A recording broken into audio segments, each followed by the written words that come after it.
পতন নিশ্চিত আল্লাহই করে দিবে, ঠিক কি না বলেন? আমরা দেখতে পেতাম আগে, দেখেন আমাদের মামুনুল হক সাহেব, নাম তো শুনছেন নাকি? কি তাকে একটা মিথ্যা ট্যাগ দেওয়া হলো, চরিত্রের উপর আঘাত করা হলো। একটা মানুষের সবচেয়ে বড় দামি সম্পদ হচ্ছে তার চরিত্র এবং তার সম্মান। তার চরিত্রে আঘাত করা হলো কোন মেয়েকে দিয়ে? যে মেয়েটা তার নামে মিথ্যাচার করেছে, তার বিরুদ্ধে একে লাগিয়ে আমাদের সম্মানে আঘাত করে ইসলামকে ছোট করা ট্রাই করলো তারা। মনে রাখবেন, অত ইজ্জু মান তাশা ওয়া তুযিল্লু মান তাশা বিয়াদিকাল খায়র ইন্নাকা আলা কুল্লি শাইইন কাদির। আল্লাহ যার সম্মান বাড়াইতে চায়, পৃথিবীর সবাই তাকে পেছন দিক থেকে টান দিল, তার চুল পরিমাণ কোনো সম্মান কমে না কিশোরগঞ্জের ভাই।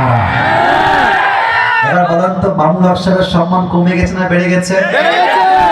উনি কালকে একটা বক্তব্য শুনলাম, উনি বললেন যে আচ্ছা বলেন তো, আমি ভালো নেতা না শেখ হাসিনা ভালো নেতা? তো উনি নিজেই বলছেন যে শেখ হাসিনা চেয়ে আমি অনেক বেশি ভালো নেতা। আবার বললেন যে আপনারা বলেন তো, আমি ভালো নেতা নাকি খালেদা জিয়া ভালো নেতা? উনি নিজেই বলছেন আমি সবচেয়ে ভালো নেতা। তো উনি বললেন যে আমি কি নিজেকে বহিঃপ্রকাশ করলাম যে আমি অনেক ভালো? তা না, উনি বললেন যেহেতু আমি কোরআনকে ওদের চাইতে বেশি পড়েছি, অতএব নিঃসন্দেহে আমি তাদের চাইতে হাজার গুণ ভালো নেতা, ঠিক কিনা বলেন? আচ্ছা, আবার আসেন আমাদের আল্লামা দেলোয়ার হোসেন সাইদি হুজুর, নাম তো শুনেছেন সবাই? আল্লাহু আকবার, আল্লাহু আকবার। এই রকম একটা মানুষকে কি ট্যাগ দেওয়া হলো? তিনি হচ্ছেন রাজাকার। নাউজুবিল্লাহ বলবেন না আপনারা? আচ্ছা বলেন, এই যে ট্যাগটা তারা দিয়েছে, তারা কি প্রমাণ করা ট্রাই করেছে? উনি হচ্ছেন দেশের বিরুদ্ধের লোক, উনি হচ্ছেন জঙ্গিবাদী, মৌলবাদী। তো সাইদি সাহেব কয়েকটা কথা দারুণ বলেছেন, আমার মাথায় এটা ঠুটস্থ হয়ে গেছে, মাথায় ঢুকে গেছে কথাগুলো আমার। দেখবেন যে আমাদেরকে গালি দেওয়া হয় মৌলবাদী। নামটা শুনছেন না আপনারা সবাই? ঠিক ঠিক বুঝে বলেন, আগে কথাটা বুঝে ট্রাই করেন আমি কি বলতে চাই, দ্যাট ইজ মোস্ট ইম্পর্টেন্ট। ঠিক বললেন সুবহানাল্লাহ, কথা বুঝলেন না, there is no meaning of it. বুঝতে হবে আগে আপনাকে। মৌলবাদী, এই মৌল শব্দ আসছে মূল থেকে। সাইদি সাহেব বলতেন মূল মানে হচ্ছে আল্লাহ, মূল মানে হচ্ছে হিজ লাস্ট মেসেঞ্জার মুহাম্মদ সাল্লাল্লাহু আলাইহি ওয়াসাল্লাম, মূল মানে হচ্ছে কোরআন, মূল মানে হচ্ছে আল্লাহ রাসূলের হাদিস। তো উনি একটা সুন্দর কথা বলতেন যে যারা আমাদেরকে মৌলবাদী বলে গালি দাও, তারা হচ্ছে সব আগাবাদী। এবার বুঝে কথা বলেন, এবার বুঝে বলেন, বলেন তো গাছের আগায় শক্তি বেশি হয় না গোড়ায় শক্তি বেশি হয়? গোড়ায় শক্তি বেশি, এটাই হচ্ছে মূল শেকড়। তুমি বলতেন তোমরা থাকো সেই গাছের আগায়, বাড়াবাড়ি বেশি কইরো না। অতএব যদি বাড়াবাড়ি বেশি করেই ফেলো, মনে রেখো 18 কোটি মানুষ গাছের গোড়ায় এমন একটা ঝাঁকুনি দিবে, মামুর বাড়ি দিল্লি গিয়ে তোমরা পড়বা।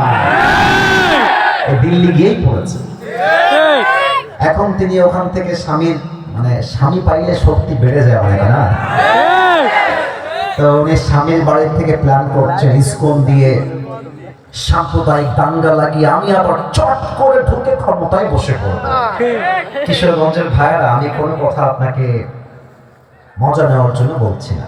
5 আগস্টের সকালে ওনার হাতে, মানে আমাদের কনফার্ম জান্নাতি প্রধানমন্ত্রীর হাতে পুলিশ ছিল, র্যাব ছিল, হাসবে না বোঝেন, ওনার হাতে সকালবেলা 5 আগস্টের সকালে দুপুরের আগে পুলিশ ছিল, বিডিআর ছিল, র্যাব ছিল, এয়ারফোর্স ছিল, ল্যান্ড ফোর্স ছিল, সেনাবাহিনী ছিল, আর্মি ফোর্স ছিল, তথাকথিত গুন্ডালিক বাহিনীও তার হাতে ছিল। তো এত কিছু দিয়ে তো আপনি ক্ষমতা ধরে রাখতে পারলেন না চেয়ারে বসে থেকেও। আর আপনি মামুর বাড়ি দিল্লি থেকে মারামারি লাগাই দিবেন আর চট করে এসে ক্ষমতায় বসে যাবেন। আর আমরা কি বসে বসে আঙ্গুল চুষবো নাকি কিশোরগঞ্জের ভাই? স্পষ্ট পয়গাম, এটা হাসির সুরে নয়, স্পষ্ট কথা। আগামীতে আমার এই সোনার বাংলাদেশে কোন স্বৈরাচার শাসককে আমরা চুল পরিমাণ বরদাস্ত করব না। দ্বিতীয় কথা, আগামীতে এই বাংলাদেশ যদি গড়তে হয়, ক্ষমতার মসনদে আমরা কোন নারী নেতৃত্ব 2 চোখেই সহ্য করতে পারব না। এই দেশের প্রধানমন্ত্রী যদি পুরুষ হবে তা নয়, কথা বুঝবেন। I repeat again, আমি আবারও বলছি, নারী চাই না মানে যে পুরুষ কেমন চাই বুঝতে হবে। আমরা এমন পুরুষকে ক্ষমতায় দেখতে চাই যিনি মসনদে বসে পুরো দেশকে মেইনটেইন করবেন, হ্যান্ডেল করবেন, লিড দিবেন, লিডারশিপ করবেন। আবার তিনি এমন যোগ্য ব্যক্তি হবেন যিনি জাতীয় বাইতুল মুকাররমের জুমার খতিব হওয়ার যোগ্যতা। এটার জন্য কি দরকার? এটার জন্য এমন একটা দল ক্ষমতায় দরকার যা ইসলামী দল করে যুবক ভাইরা আমার। আচ্ছা, সাইদি সাহেব আর একটা কথা বলতেন, উনি বলতেন যারা আমাকে রাজাকারের ট্যাগ দিয়ে জনগণ থেকে বিচ্ছিন্ন করতে চাও, তোমরা আমাকে রাজাকার হওয়ার প্রমাণ দাও। যদি আমি সাইদিকে কেউ রাজাকার বলে প্রমাণ করতে না পারে, সে পিতৃ পরিচয়হীন অবৈধ সন্তান কিশোরগঞ্জের ভাই।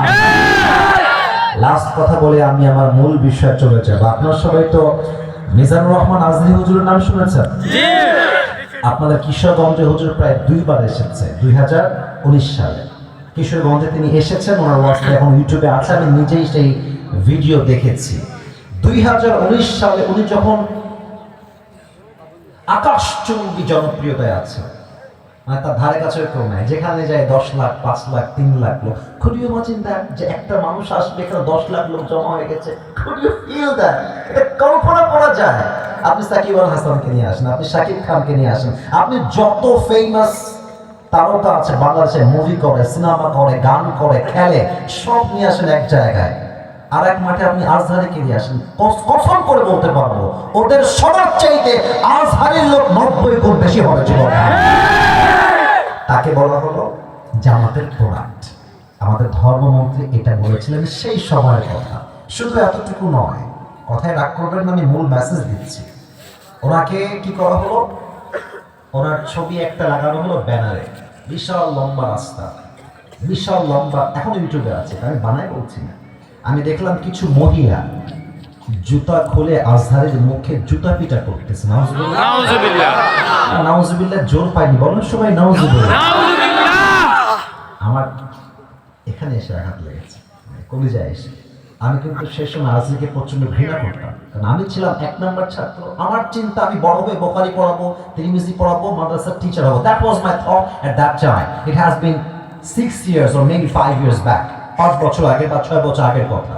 কিন্তু এত তাকে ঘৃণা করতাম শেষ সময়, ইংরেজি বলে, মডার্ন, স্টাইলিশ। ওই সময় টাইম, মানে সিস্টেমটা চেঞ্জ ছিল, মাইন্ড এরকম আজকের মতো ছিল না। তো যখন তার মুখে জুতার বাড়ি দিয়েছে, আমার পরিচয় একটা আঘাত লেগেছে। একজন আলেম, তো মুসলমান হিসেবে আলেমের অপমান হবে, এটা চুল পরিমাণ বরদাস্ত আমাদের হবে না, ঠিক কিনা বলেন? এত জুতা পিটা করলেন, এত ট্যাগ, এই সেই, রাজাকার, জঙ্গি, মৌলবাদী, জামাতের প্রোডাক্ট, এই সেই বলেন আজকে 2024 সালের লাস্ট মান্থ ডিসেম্বর, আজকে আজহারীর সম্মানকে আল্লাহ কমাই দিয়েছে না বাড়াই দিয়েছে? 27 ডিসেম্বর থেকে আজহারী মাহফিল শুরু হবে কক্সবাজার থেকে। আপনি দেখবেন যে লোক কারে কয়। এখান থেকে স্পষ্ট প্রমাণ, এটাই মূল মেসেজ। ইসলামকে যে যত দমাতে চাইবে, ওয়াল্লাহি আল্লাহর কসম, যে যত ইসলামকে ডাউন করতে চাইবে, ইসলাম তত বেশি ফুলে ফেপে সামনের দিকে এগিয়ে যাবে কিশোরগঞ্জের ভাড়া। ইসলামকে রুখে দেওয়ার সাধ্য কারো কাছে নাই। অতএব স্পষ্ট কথা আমাদের কিশোরগঞ্জের জমিন থেকে এক ভাষায় বলতে চাই, যদি আগামীতে ইসলাম বিরোধী কোন শক্তি ক্ষমতার মসনদকে দখল করতে চায়, কিশোরগঞ্জের জমিন থেকে একটা শহীদ আবু সাঈদ নয়, হাজার হাজার শহীদ আবু সাঈদ মাথায় কাপড়ের কাপড় বেঁধে রাস্তায় নামতে বাধ্য হবে। হাত তুলে বলো ঠিক কিনা?